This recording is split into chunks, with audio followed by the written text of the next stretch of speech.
आज भारतीय स्वतंत्रता संग्राम के महान सेना नायक, महत्वपूर्ण नेताओं में से एक नेताजी सुभाष चंद्र बोस का जन्म दिवस है। 23 जनवरी 1897 को जानकी नाथ बोस और प्रभावती दंपति के 5वीं संतान के रूप में एक बच्चे ने जन्म लिया, जिसने भारतीय इतिहास में अपने कार्यों के द्वारा अपने नाम को अमर कर दिया। जो भारतीय इतिहास में सूर्य की तरह चमक उठा।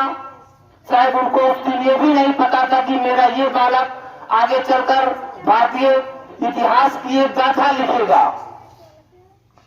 बहुत महत्वपूर्ण एक बहादुर व्यक्ति थे हमारे नेताजी सुभाष चंद्र बोस। 1938 में ये हरपुरा के कांग्रेस अधिवेशन के अध्यक्ष बने थे। अब इनकी लोकप्रियता इतनी थी कि 1939 में दोबारा मध्य प्रदेश में त्रिपुरी पड़ता है। त्रिपुरी कांग्रेस अधिवेशन के लिए गांधी जी के विरोध के बावजूद भी लोगों ने इनको चुना था।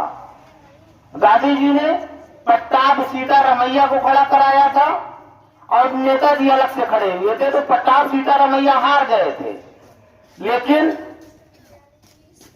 गांधी जी ने उसको व्यक्तिगत ले लिया और उन्होंने सार्वजनिक कह दिया कि ये पट्टाभ सीतारमैया की हार नहीं है, ये हमारी हार है। और इसको नेताजी ने बहुत सीरियसली लिया और कांग्रेस अधिवेशन से त्यागपत्र दे दिया। और 1339 में इन्होंने फॉरवर्ड ब्लॉक की स्थापना की, एक नए संघ की स्थापना की। यहाँ के नरम दलवादी विचारों से ये संतुष्ट नहीं थे और ये वो दौरान वो युद्ध था, वो समय था जब द्वितीय विश्व युद्ध चल रहा था। नेताजी सीधा चले गए जर्मनी और इतने उग्रवादी भाषण ये देते थे कि अंग्रेज सरकार ने इनको जेल भेज दिया था।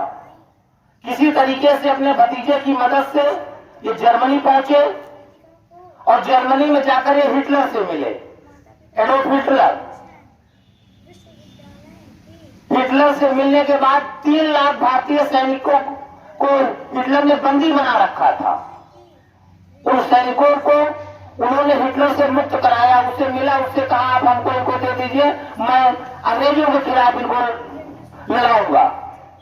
एक बड़े आश्चर्य की बात ये आपको बताएं कि हिटलर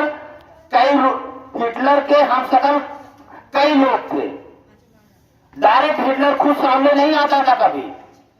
नेताजी जब उससे मिलने गए, वो बैठे थे उसके ऑफिस में, हिटलर आया, सब कहने लगे हिटलर आया, हिटलर आया, सलूट करने लगे, खड़े हो गए। नेताजी बैठे रहे। हिटलर ने कहा अरे मैं हिटलर हूं, कहा कोई बात नहीं, चले गया वो। इस तरीके से 4-5 बार आए लोग और सबने सलाम किया, कहा हिटलर आया, हिटलर आया। यहां तक कि उसके सैनिक भी नहीं जान पाते थे कि हिटलर कौन है।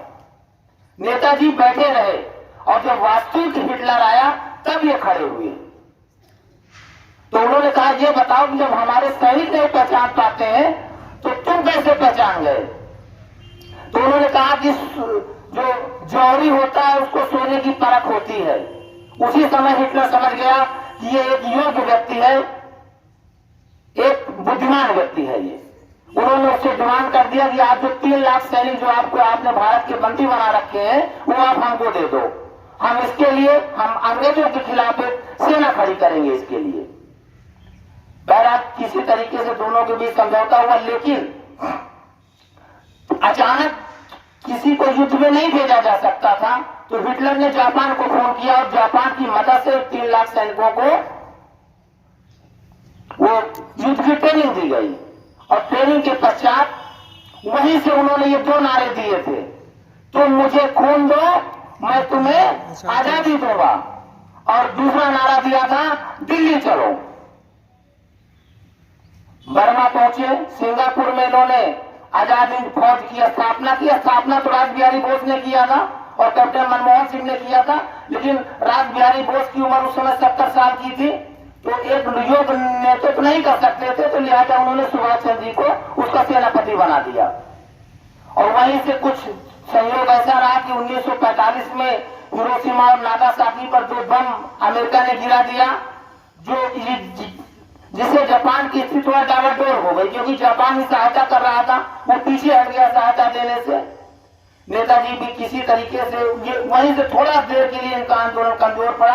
ये जो सिंगापुर से टोक्यो गए हुए थे, तो बताते हैं कि 18 अगस्त 1945 को जब ये बाई एरोप्लेन हवाई जहाज से आ रहे थे, तो उनका जहाज क्रैश कर गया और वहीं पर इनकी मृत्यु हो गई। कुछ इतिहासकार मानते हैं कि नेताजी जिंदा रहे, कुछ कहते हैं मर गए, उनका उसके बाद से कोई पता नहीं चल पाया। लेकिन ये मेरी व्यक्तिगत राय है कि नेताजी सुभाष चंद्र बोस मर गए थे उसमें, क्योंकि एक बहादुर इंसान था वो, और बहादुर इंसान अगर जिंदा होता तो वो छुपकर कभी ना रहता, वो जरूर सामने आ जाते, इसमें कोई दो राय की बात नहीं थी। एक शेर था वो, हिंदुस्तान का शेर था। और आपको पता है उस जमाने में 1920 में ये आईसीएस की परीक्षा उत्तीर्ण किए थे, जो आज का आईएएस है उस समय का आईसीएस हुआ करता था। लेकिन 1921 में गांधी जी के असहयोग आंदोलन के दौरान उन्होंने उसे त्याग पत्र दे दिया। तो जो इंसान आईएएस की नौकरी छोड़ सकता है वो छुप कर नहीं रह सकता, ये मैं जानता हूं, ठीक है। तो आज ऐसे वीर सपूत का जन्मदिन है, ऐसे वीर सपूत को मेरा सशस्त्र नमन। ऐसे महापुरुष ही भारतीय इतिहास की वीर गाथा लिखते हैं। धन्य है नेताजी सुभाष चंद्र बोस। ऐसे महापुरुष की जयंती पर मेरा सशक्त प्रणाम है इस इंसान को। जय हिंद, जय भारत।